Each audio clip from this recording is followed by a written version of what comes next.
일단 그 제재 무용론, 제재 만능론 틀렸습니다.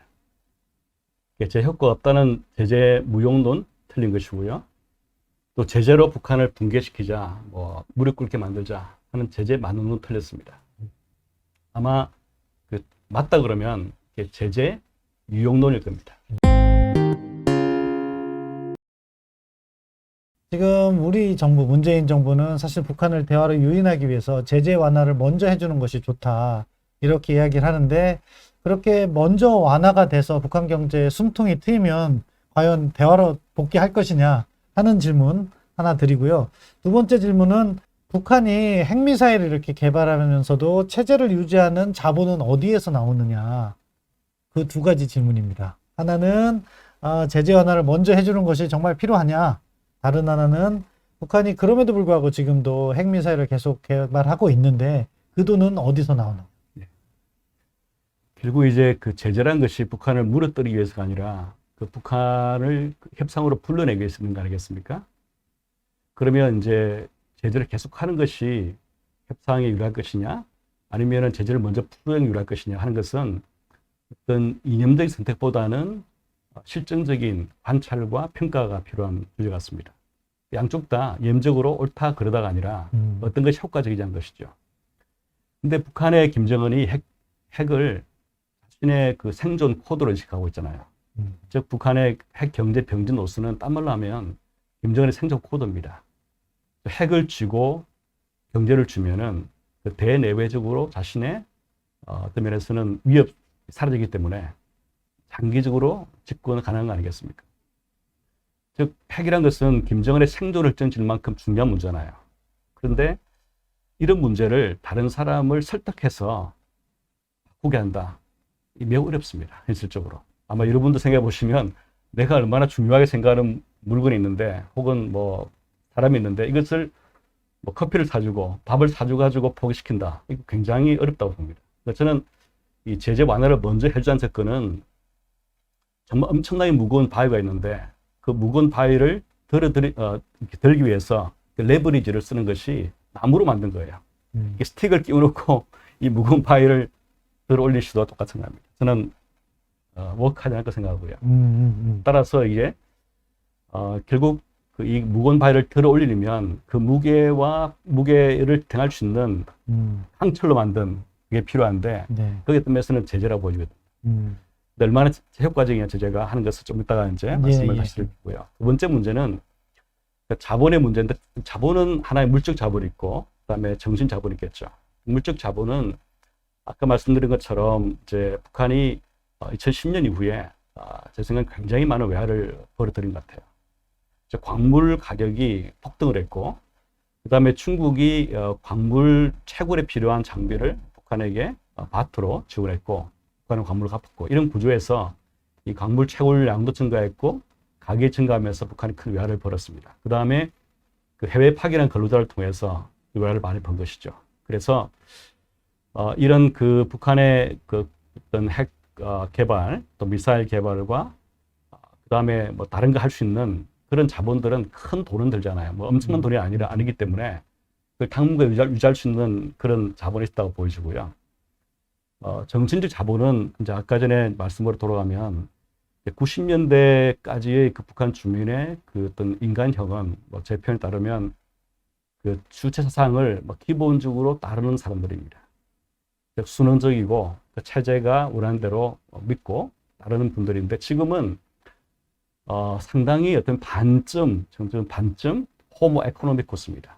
경제하는 인간이에요. 이 경제하는 인간 특징이 뭐냐면 자신의 그 물적인 이익에 손에 안 대면 협조합니다. 따릅니다. 하지만 물적 이익에 반대하는 정책을 펴면은 반발합니다. 어디까지 반발할 것인지는 두고 볼 일이지만 북한 주민들은 경제가 어려워지면 예전보다 훨씬 북한 정권이나 또 관료들의 실패에 대해서 많이 말할 겁니다. 이미 그 탈북민 우리 인터뷰에 보면 거기 나오거든요.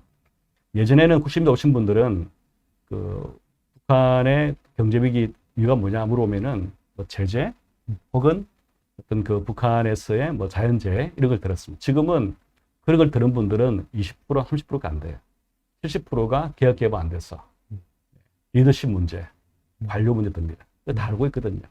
따라서 이런 사람들을 대사로 통치하는 것은 예전과 달리 일종의 언덕을 오르면서 그런 전투같이 뭐 업힐 바트라 그러는데 이걸 표현하면은 이게 올라가는 거예요. 김정일은 그 평지에서 통치했다 하면 지금 김정은은 올라가며 통치를 해야 되는 거죠. 그러니까 그만큼 사상적인 그 무장을 더 강조할 수밖에 없는 그런 상태라고 봅니다. 네. 일단 그 제재, 무용론, 제재, 만능론 틀렸습니다. 제 효과가 없다는 제재, 무용론 틀린 것이고요. 또 제재로 북한을 붕괴시키자, 뭐 무릎 꿇게 만들자 하는 제재, 만능론 틀렸습니다. 아마 그 맞다 그러면 제재, 유용론일 겁니다. 그러면 이 제재를 보다 더 실효성있게 만들기 위해서 뭘 할 것이냐 질문하시는데 세 가지라 보여집니다. 결국 모니터링, 인포스먼트, 디플로머스입니다. 제재를 잘 하려면은 감시가 이루어지는 거죠. 제재 위반 사례를 잘 감시해야 되는데 이걸 모니터링을 하려면 또 국제 간의 조율이 필요합니다. 그래서 이 모니터링 강화하는 것이 첫 번째고, 그 다음에 인포스먼트, 이제 적발된 것을 이제 지적하고 그 다음에 그걸 이제 못하도록 막고 하는 일종의 그 인포스먼트 필요한 것이고요. 그 다음에 세 번째 키가 이제 그 디플로마시인데 그거는 핵심적인 것은 중국과 관계겠죠. 중국의 인센티브가 바뀌어서 어떻게 제재에 보다 잘 협조를 만들 것이냐, 이게 키입니다. 근데 이게 미중 관계가 더 나빠질수록 더 어려워지겠죠. 따라 미국 입장에서는 이 미중 관계라는 것과 그 다음에 북한 비핵화가 연동되기 때문에 어떻게 미중 관계를 가져가야지 북한 비핵화를 보다 촉진할 것인지, 근데 그런 고민을 저는 해야 된다고 생각합니다. 중국이 우리가 2016년 이후에 한 걸 보면은 결국 그 제재의 그 어떤 그 인포스먼트를 미중 관계에 굉장히 칼리브레이션 하고 있습니다. 이게 나빠지면은 북한에 대한 제재 뒷문을 좀 열어주고 또 그렇지 않으면 북한에 좀 옥죄고 이런 식이기 때문에 어떤 면에서는 미중 관계가 이 중요하다. 그래서 이 모니터링, 인포스먼트, 그다음에 디플로마스인데 디플로마스 핵심은 이제 미중 관계, 미중 관계 핵심은 또 미중 관계 통해서 이 북미가 발전하니까 거기에 관심을 쓰고, 모니터링, 인포스먼트는 특히 모니터링은 돈의 문제입니다. 그 돈을 더 들여야 돼요. 그래서 각국이 이 북한 제재에 대해서 쓰는 그 노력을 끌어올리기 위해서는 이제 어떤 나라가 한국을 포함해서 더 제재에 대해서 인력 들이고 더 감시해서 투입하고 하는 이 펀딩이 돼야 되겠죠. 이것도 중요합니다. 그 다음에 이제 아까 전에 말씀하신 이제 무산 광산 같은 문제, 이제 그게 이제 걱정인데요. 이게 중국이 할 수 있는 것들이 굉장히 많이 있거든요.